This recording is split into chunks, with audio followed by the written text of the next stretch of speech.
C'est pour moi un privilège immense que de pouvoir louer le Seigneur en ce jour avec mes frères et sœurs de Martinique. Je m'appelle Sébastien Geffroy, je suis pasteur associé à l'église MLK à Créteil et j'ai la joie de pouvoir partager ces moments avec vous maintenant. C'est un immense privilège, quelle que soit la distance qui nous sépare. Nous avons un même Père dans le ciel qui nous aime, qui prend soin de nous et j'aimerais célébrer son nom ce matin avec vous. Je chanterai de tout cœur les merveilles de mon papa Yahweh qui m'a ôté des ténèbres, qui m'a délivré de tout péché. Mon papa est fidèle, il ne m'abandonne jamais.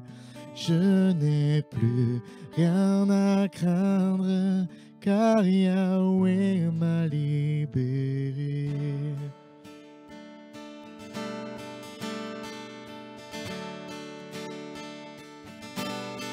Je chanterai de tout cœur les merveilles de mon papa Yahweh qui m'a ôté des ténèbres, qui m'a délivré de tout péché.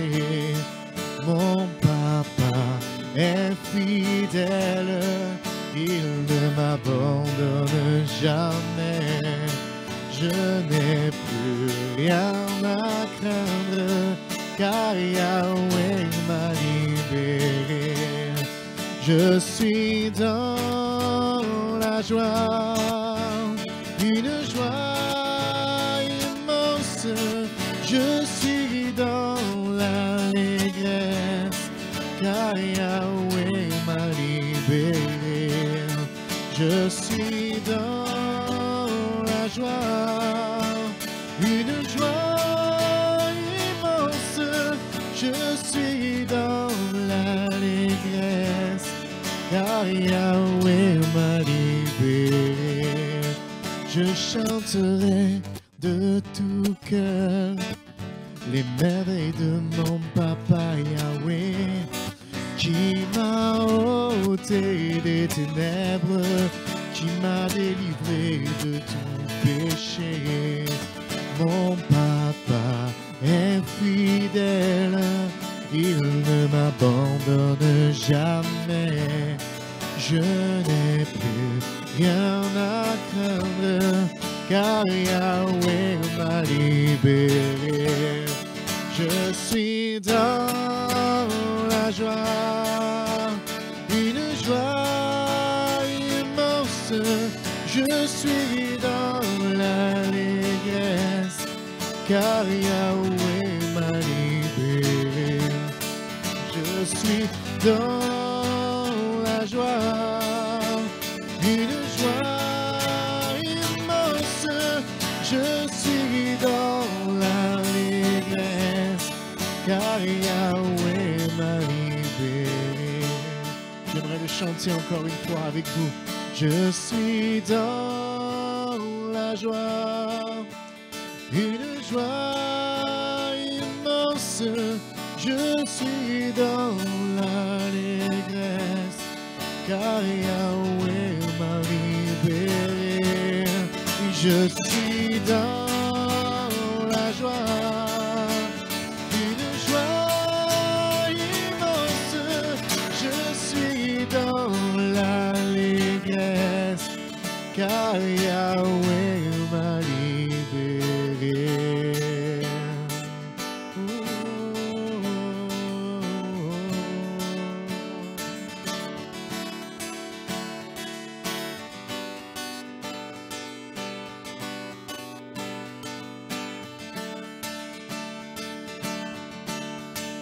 Comment expliquer et comment décrire un amour si grand, si puissant que rien ne peut le contenir. Tu sais mes espoirs, Seigneur, tu sais mes craintes. Et mes mots sont bien trop petits faut dire tout l'amour que j'ai pour toi. Alors entends mon cœur, mon esprit qui te loue. Entends le chant d'amour d'un enfant racheté. Je prendrai mes faibles mots pour te dire quel Dieu merveilleux tu es. Et je ne pourrai pas te dire combien je t'aime, alors entends mon cœur. Si tout comme la pluie, les mots pouvaient couler, et si j'avais l'éternité, je ne pourrais pas l'exprimer. Mais dans les battements de mon cœur, tu entendras toujours. Merci pour la vie, pour la vérité et pour le chemin. Alors entends mon cœur, mon esprit qui te loue. Entends le chant d'amour d'un enfant racheté. Je prendrai mes faibles mots pour te dire quel Dieu merveilleux tu es. Mais je ne pourrai pas te dire combien je t'aime, alors entends mon cœur. Alors entends nos cœurs, Seigneur. Alors entends nos cœurs, nos esprits qui te louent. Entends le chant d'amour de tout est racheté. Nous prendrons nos faibles mots pour te dire quel Dieu merveilleux tu es. Mais nous ne pourrons pas te dire tout notre amour, alors entends nos cœurs. Non, nous ne pourrons pas te dire tout notre amour, alors entends nos cœurs.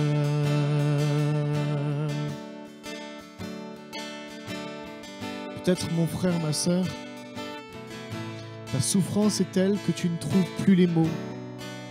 Plus les mots pour prier, plus les mots pour louer, plus les mots pour adorer, plus les mots pour parler à Dieu.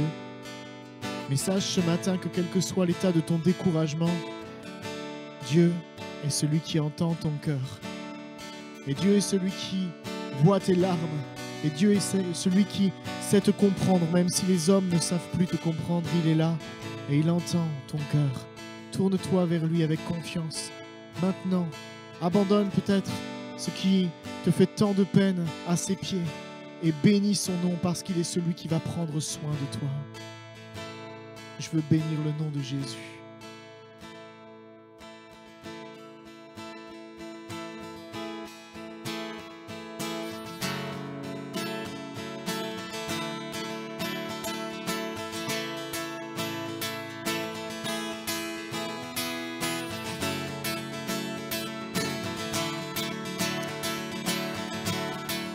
Béni soit le nom du Seigneur. Béni soit ton nom, béni soit le nom du Seigneur, béni soit son glorieux nom. On le chante ensemble. Béni soit le nom du Seigneur, béni soit ton nom, béni soit le nom du Seigneur. Béni soit ton glorieux nom.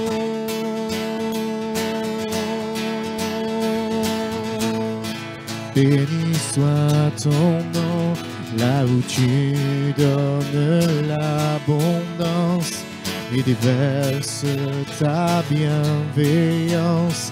Béni soit ton nom. Et béni soit ton nom quand ma vie traverse un désert, quand je marche en terre inconnue. Béni soit ton nom. Tes bienfaits font naître en moi des chants de louange. Et même au cœur de la nuit, Seigneur, je redirai, béni soit le nom du Seigneur, béni soit ton nom, béni soit le nom du Seigneur, béni soit ton glorieux nom.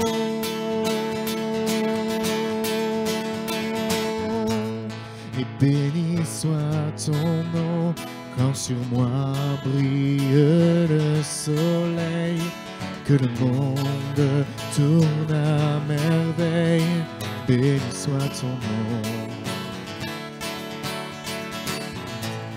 Et béni soit ton nom sur la route semée de souffrance.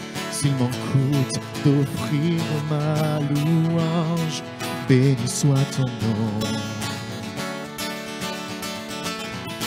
Tes bienfaits font naître en moi des chants de louange. Et même au cœur de la nuit, Seigneur, je dirai, béni soit le nom du Seigneur, béni soit ton nom, béni soit le nom du Seigneur, béni soit ton glorieux nom. Tu donnes et tu reprends, tu donnes et tu reprends. Mon cœur choisit de dire, oh béni soit ton nom. Tu donnes et tu reprends, tu donnes et tu reprends. Mon cœur choisit de dire, oh béni soit ton nom. Béni soit le nom du Seigneur, béni soit ton nom. Béni soit le nom du Seigneur, béni soit ton glorieux nom. Oh, béni soit le nom du Seigneur, béni soit ton nom. Nous chantons Jésus, béni soit le nom du Seigneur, béni soit ton glorieux nom.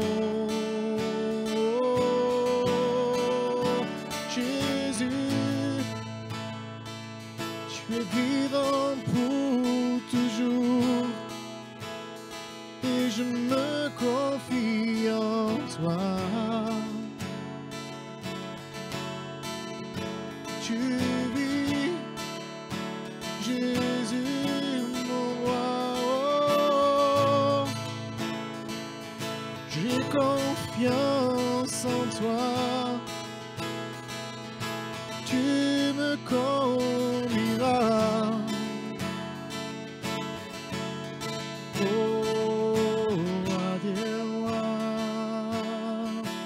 Parce qu'il vit,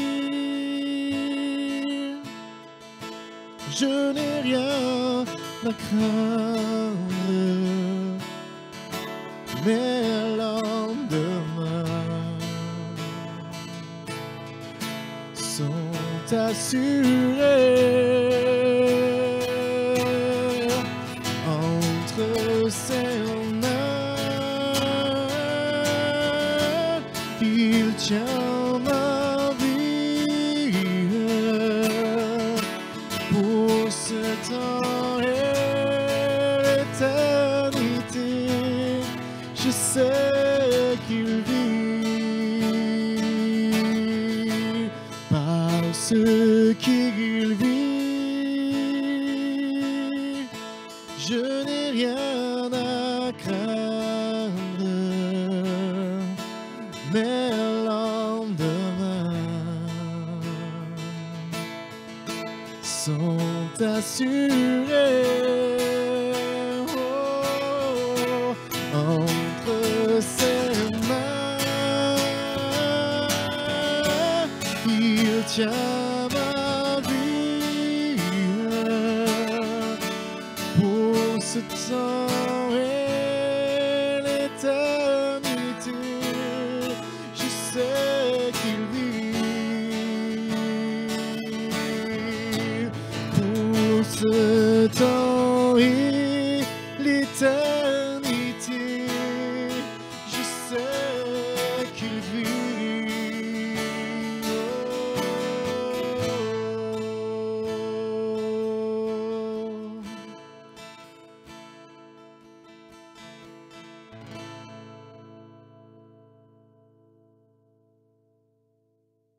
Merci Sébastien pour ce temps de louange. On a vraiment, je le crois, chanté avec lui et on s'est fait du bien dans la présence de Dieu. On continue à se faire du bien dans la présence de Dieu et pour cela, je vous invite à partager la parole de Dieu. On va prendre quelques versets, très peu, très courtement, mais en lisant ce matin pendant mon culte personnel la parole, je me suis rendu compte d'un détail qui m'a interpellé. Et je vais donc apporter cette pensée, vraiment vous encourager à témoigner malgré ce que vous voyez, qui peut parfois être décourageant, mais je veux vraiment vous inviter à persévérer dans votre témoignage chrétien, votre témoignage personnel.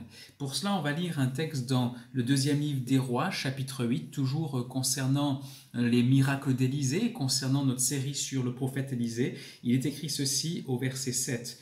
Une autre fois, Élisée se rendit à Damas. Ben-Hadad, le roi de Syrie, était malade. On lui annonça que l'homme de Dieu était venu jusque-là. Le roi dit à Hazaël, « Prends un cadeau, va trouver l'homme de Dieu et consulte l'Éternel par son intermédiaire pour savoir si je guérirai de cette maladie. » Là, je suis vraiment fortement interpellé par la démarche de Ben-Hadad, parce que Ben-Hadad, ce roi de Syrie, c'est ce roi qui, dans deux rois au chapitre 6 et au verset, je cherche, au verset 13, pouvait dire ceci, le roi dit, allez voir où Élisée se trouve pour que je puisse le faire saisir. Et on vint lui annoncer, il est à Dothan. Et alors, vous connaissez certainement cette histoire. Il se passe quoi? Il se passe que Ben-Hadad n'en peut plus de cet Élisée, ce prophète, qui est capable de dire avec exactitude au roi d'Israël où se trouve ce roi de Syrie et où se trouve son armée. Car quel était le but du roi de Syrie et de son armée? Eh bien, c'était tout simplement d'attaquer Israël. Et à chaque fois qu'on se préparait avec les Syriens et qu'on se mettait en place pour prendre par surprise le peuple d'Israël, Élisée était capable de dire attention, roi d'Israël, ils sont là, ils sont là, ils sont là, ils sont là, ils sont là. Et donc à chaque fois, il était énervé parce que Élisée savait quels étaient les plans de ce Ben-Hadad. Et donc, son désir, ça a été qu'avec toute son armée, on aille à la ville de Dothan et là, on puisse le saisir. Et on a bien compris, on n'allait pas lui faire des câlins et des baisers et des bisous, mais on allait le saisir pour certainement le jeter en prison et puis pour lui faire, excusez-moi, entre guillemets, la peau. Donc ça, c'était il y a quelques années de cela, avant notre texte de Roi 8, la pensée de Ben-Hadad par rapport à Élisée, il voulait en finir. Les mois passent, les années passent, les circonstances passent, Dieu est le maître des circonstances, et au travers des circonstances, Ben-Hadad est malade. Et dans sa maladie, dans sa souffrance, il se souvient qu'en Israël, il y a un prophète qui est connecté à Dieu et qui peut dire par la grâce de Dieu, apporter des conseils de la part de Dieu et pourquoi pas partager concernant l'avenir. Voilà, je voudrais tout simplement vous encourager parce que les circonstances de la vie, c'est Dieu qui les maîtrise. Et parfois, nous témoignons à ceux qui nous entourent, que ce soit nos familles, tu es peut-être une maman, tu es peut-être un papa, tu témoignes à tes enfants, ils sont durs, ils veulent rien entendre, tu témoignes à ton époux, ou peut-être même qu'il est maintenant rétrograde, et tu te dis mais il veut rien entendre, et ça peut vraiment te décourager. Alors je t'encourage à persévérer, Dieu est le maître des circonstances, et il va t'aider malgré tout à voir le fruit de ton témoignage. Je prends encore quelques secondes. Je vous avais dit 4 minutes, on est en train de les dépasser. Laissez-moi quelques secondes. Un témoignage personnel. En 2002, même un peu plus tôt, 2001, voilà, 2001, moi j'étais converti au Seigneur depuis environ une année, puis je témoignais donc à ma famille et particulièrement à ma sœur. Je l'emmène dans une église évangélique, ça se situe à Angoulême. Pourquoi? Parce qu'elle avait, au travers de mon témoignage, été interpellée. Et puis je l'emmène à l'église, et là elle entend l'évangile à plusieurs reprises, elle se lève à l'appel, et elle pleure sur ses péchés, elle commence à s'engager à marcher avec Jésus. Et puis je lui offre une Bible par la même occasion. Et puis Marina donc va faire un mauvais choix, puisque elle va suivre son petit copain à ce moment-là, et son petit copain allait vivre en Polynésie française à Tahiti. Et là, elle abandonne complètement le Seigneur. Elle abandonne complètement le Seigneur. Les années passent, environ 16 ans après, 2017, eh bien, voilà que les circonstances l'amènent à rentrer en elle-même, et elle va se rappeler que je lui avais offert une Bible. Elle va chercher la Bible dans le tiroir, elle se met à lire la Bible, et en lisant la Bible, le Saint-Esprit la percute dans son cœur, sa conscience, elle est touchée par la grâce de Dieu, par l'amour de Dieu, elle pleure véritablement sur ses péchés, et là, elle s'engage à suivre Jésus dans sa chambre, à marcher avec lui, à faire de Jésus son sauveur. Elle va chercher une église, elle va s'attacher à l'église baptiste de Poitiers. Et là, quelques mois après, elle se fera baptiser.